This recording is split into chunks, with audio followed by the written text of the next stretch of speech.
I've always been interested in technology. I studied economics and philosophy, and so the world of kind of crypto was always interesting to me, but it never had the kind of environmental side to it until this regenerative finance space was born when I was doing my master's at Bristol University. About in 2021 was when the kind of refi acronym was really born, and so that's when I decided this is what I wanted to do with my life. And I've just gone deeper and deeper ever since and have multiple startups and projects in the space. And it takes me to a lot of fun places like here. So yeah, let's dive into it then. What is refi? What is regenerative finance? And then we'll lead into some of the more advanced bioregions and things from there. Where it usually makes sense to start is just thinking about the kind of global context that we're in today. And without kind of rehashing what pretty much everyone is already aware of, we're facing a series of interconnected crises, the poly crisis or the meta crisis, as different people call it. And it's my fundamental belief that finance is one of the most powerful drivers of the crisis that we face. But at the same time, finance is also one of the most powerful coordination technologies that humans have ever invented. Every day, all over the world, all of our most of our decisions and a lot of our behaviors are driven by these invisible hands of market forces that we call in economics. Essentially, it drives our actions and behaviors across the world on a global basis. And well, what if we could leverage those very powerful coordination primitives and things that finance is doing, but actually redesign those systems in pursuit of a regenerative economy to heal and restore and renew both the natural ecology and the environment, but also our economic systems, such that we don't have economic systems that are further perpetuating and exacerbating inequality at an increasing rate. And in our social systems, creating community, diverse, building equity, and kind of regenerative social dynamics. And so really, yeah, regenerative finance is about how do we leverage the powerful tools of finance and economics, but towards a pluralism of different regenerative aims across environmental, social, and economic domains. And so that's kind of the broad umbrella field of regenerative finance and economics. And then within that field, there are multiple kind of subsectors and clusters and movements and networks and organizations that have sort of slightly different focuses and aims. And so one of those kind of clusters is called the kind of refi movement. Essentially, refi is an acronym for regenerative finance. But the refi term usually specifically refers to a community of people that are leveraging kind of blockchain, Web3, AI, measurement, reporting, and verification technology. So that's called MRV, like putting sensors in the soil, measuring the soil, and sending that, collecting that data to really understand what's going on, and maybe putting that data on a blockchain to preserve it and create transparency, etc. So that's the kind of refi acronym. I'm one of the founders of Refi DAO, and we have, there's multiple other videos on this platform that you might see about Refi DAO, so I won't go into it too much, but essentially we have a network of local communities across the globe, for example, Refi Lisboa near here, that are supporting projects in implementing various Refi Web3 solutions in their local communities and local economies. A couple of the key terms that we're trying to push towards is both this term Cosmo-localism, and the idea of Cosmo-localism is that there's a lot of stuff going on in the global domain, whether that's kind of politics, governance, but also sharing of information and things at this kind of global layer. And you're thinking about how systems are connected across the globe, and at that state, you can think of nation states or the EU or these intergovernmental bodies, the kind of Cosmo layer, and then what's actually going on the ground, like local projects like TDF or other land-based projects or local villages, and there's that whole kind of on the ground, in community, place-based, contextual, hyper-regional kind of space. And Cosmo-localism as an idea is, okay, how do we create those bridges from the Cosmo to the local in a way that's they're supporting each other. And so the basic premise is that if we can relocalize things, whether that's like the manufacturing, physical goods, agriculture, and create these locally adapted, resilient systems, but also then at the global layer share what's like information and knowledge. And so maybe one of the things that this educational platform is doing is sharing knowledge across different regions, and so we can study what models work and share those models across the globe. So this links into a wider concept in the Web3 space that we're calling Ethereum localism, which is essentially Ethereum is the second largest cryptocurrency in the world and the second largest blockchain. And, in the blockchain space, there's a lot of stuff that goes on in this Cosmo layer, the magic internet money, the DeFi ecosystem, all this stuff that's happening in kind of magic internet land. And really, Ethereum localism is about how do we take the things that are going on in that space and really apply them on the ground, and whether that's using the technologies to support local economies, local governance, monitoring of trees, and also channel some of the resources that exist in that space. So there's a lot of capital that sits in these Web3 networks, and so a lot of the work that I do is creating various grant programs to fund projects at the intersection of positive impact and blockchain. And so, yeah, we've done millions of dollars worth of grant funds to a whole bunch of projects across the globe, including TDF, which is great. The concept of a bioregion is about how do we actually define a place and a region and its boundaries. And a lot of how we do that globally right now is through the nation-state and nation-state borders. And many of these borders have been drawn on colonial histories and quite arbitrarily, and create a lot of conflict around the world. If we look at a lot of the conflicts, basically the three kind of major conflicts that are going on right now that I can see are all kind of to do with border disputes of who owns what land, and there's many examples of this. And so the bioregional movement is really saying, well, what if instead of these arbitrary political lines that we've drawn, we actually do it in a more place-based way, and we look at not just the kind of political, cultural, social element, but that's important as well, but also the actual environment of the land, its geology, the watersheds, the various ecological features, combined with the social and cultural history and the geology and all of these things, to form a kind of what is a bioregion. And so essentially you can kind of divide the world up into bioregions, and they can be a bit overlapping and interconnected as well. But I think what that really helps with is actually contextualizing the institutions that you build. So on top of a nation state and its borders, you build a set of institutions that are about protecting that nation, protecting its borders, and doing all the services and things that a nation state government might do. But if we start to think in the terms of bioregions, we're thinking in that place-based context of the environment of the land, how it's all interconnected, how the water is flowing, how the people, the different communities that are living there. And the idea is that we can set up a new stack of institutions that are coordinating bioregionally to really do it in a place-based way that's connected to the local community and environment. And so essentially there are these bioregions and bioregional organizations across the globe that are forming to really fulfill this new mandate. And I think it comes at such an important time, given that we're seeing how national governments and the kind of further rise of populism and right-wing kind of governments that are gutting the current institutional systems, stripping away public services. For example, in the US, they've gutted many public agencies. And so there's really a need and a kind of a hole for where new community-led institutions can come in and start providing those services. And so, yeah, this localism movement, this bioregional movement is having a real kind of upswell, and I think will play an ever-increasing role in our futures, and especially in addressing the multitude of crises that we have today.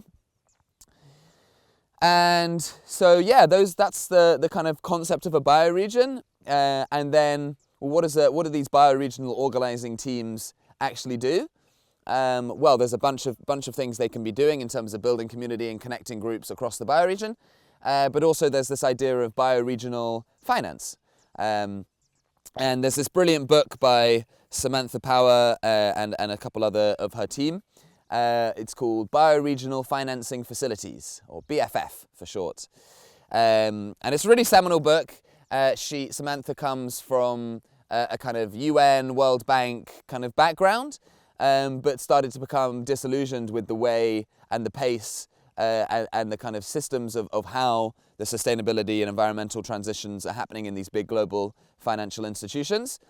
And really with the insight that if we finance the regeneration through the same legacy systems and structures that we have today, we'll be essentially perpetuating the same extractive and power dynamics that we already see.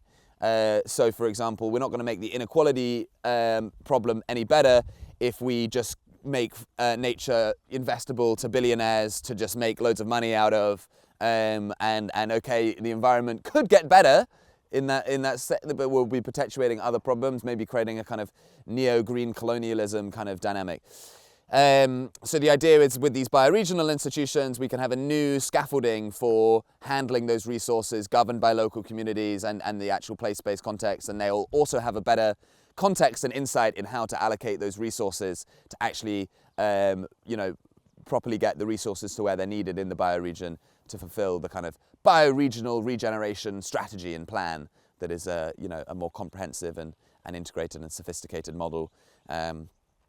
It's kind of like imagining, like, why would I, someone who's a Brit now living in TDF in Portugal, know how a community in South America and Brazil should be regenerating their landscape and interacting with communities and what projects should get funding? Like, I just don't have the context for that. And so we need these place-based networks and institutions operating at the local level who have that skills and expertise.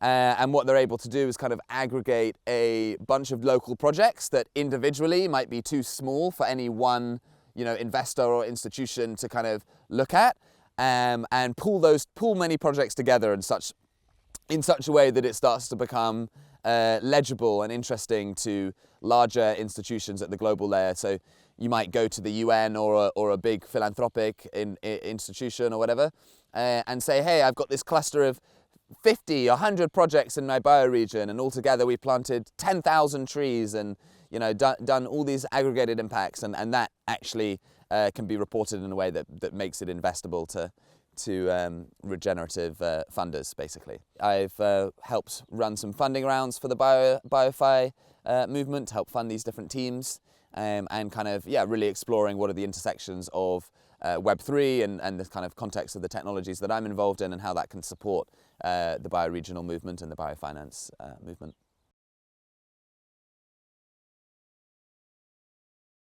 We'll talk quickly about the kind of concept of a network nation, another buzzword to add into this slew of different terms.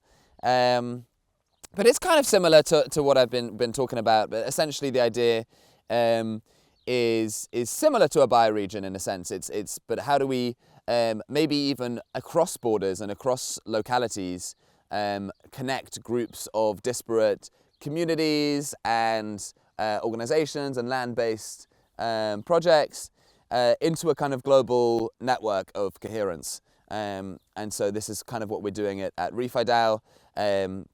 We have the kind of global brand and community that is the RefiDAO community, and what it means to be a part of that. But then essentially there's these autonomous local chapters like Refi Lisboa or Refi Barcelona, Refi Lagos.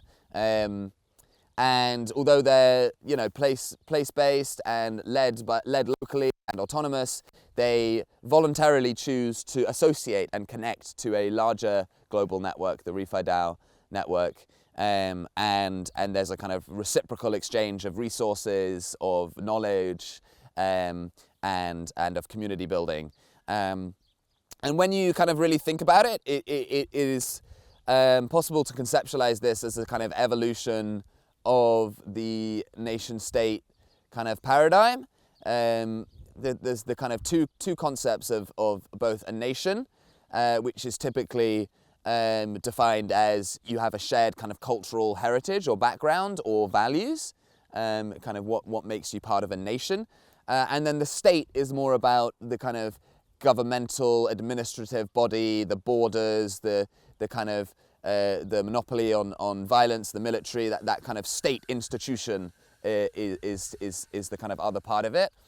And there's a movement in the crypto space called the network state movement, which I think, is something that I resonated with initially, with looking at the way that current nation states are totally failing to address the climate and ecological crisis and various other of these global crises. There's a definite temptation to think, hey, let's exit from that system and let's start our own state, right? Let's start a network state. Let's start to acquire land, and let's see if we can make that land our own political kind of state-like institution, and rewrite the rules and things like that. And when you actually kind of think about it in a deeper way, I don't necessarily think that trying to exit from your current state and you're almost forming a competing state and you're sort of isolating yourself from that system.